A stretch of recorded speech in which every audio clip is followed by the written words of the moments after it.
Hello. On 1st of December, the Venezuelans voted for a referendum claiming a part of the country of Guyana. It is also known as, formally, it was definitely known as British Guyana, but still many people call it British Guyana. And if we want to look in the history of the issue, Guyana was a British colony and a very brutally managed and run colony. It has got a very sad past. Well, I'm not going into all that, but if you talk about Guyana, it is predominantly an English speaking country of South America, and culturally it is very similar to the Caribbean islands. So this makes it somewhat different compared to other countries of South America. Now, if you look on about the issue, the whole issue is regarding the border, and Venezuela and Guyana, they share the border, and the border is made by the river Esquiva. My apologies if I'm not pronouncing the word very properly. So this river Esquiva forms the border between Venezuela and Guyana. But as far as the Venezuelans are concerned, since very long they are claiming that this is not the border, and their border basically stretches much ahead up till river Orinoco.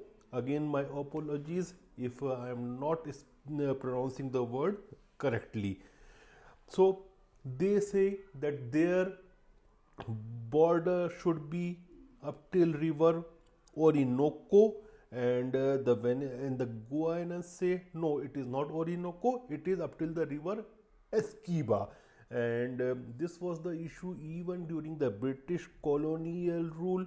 And actually, that time Venezuela was a much weaker country. In those days, British Empire and Britain was the most powerful country on the earth.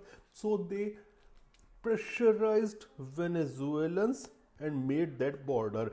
Then in 1890s, this whole issue went for some kind of arbitration, and that time the Americans were supporting the Venezuelan stand. And we know what they will say now. They won't support the Venezuelan stand now because of two reasons. Number one, the collective West is on odds with Venezuela, or whichever side you are, you can claim vice versa or whatever, but they are on odds with each other. Plus, this is not just a territorial dispute right now, because in that territory there has been the discovery of a lot of oil, and American company Exxon, it is also investing to develop that area, those oil fields. So there is also a lot of money and oil involved in all those things. So I was talking about that arbitration in 1890s. There was an arbitration in which America was on the side of a stand of Venezuela against the British Empire, and there was one Russian arbitrator, and he sided with Britishers. And till date, the Venezuelans claim and believe that he was bribed. Probably he might have been. So this is how the existing border was drawn between Guyana and Venezuela, and this territory is almost the size of, as big as the size of 2/3 of the country of Guyana, which Venezuelans are claiming. And they have also passed the referendum, and the referendum means that the government of Venezuela, run by Maduro, it should do everything in its power to reclaim that land. So now I think you can understand how high stakes are there and how serious is the issue. And now there is also the angle of United States of America, which side the US will go. And if you ask Venezuelans, probably they will say that they have been forced to do this, because now some time back the United Nations has referred this whole case to the International Court in Hague, and the Venezuelans believe that this court is not going to give judgment in their favor, because there is assumption and worldwide assumption that these courts nowadays they serve the purpose of their of the west or collective west. So Venezuelans has got that stand.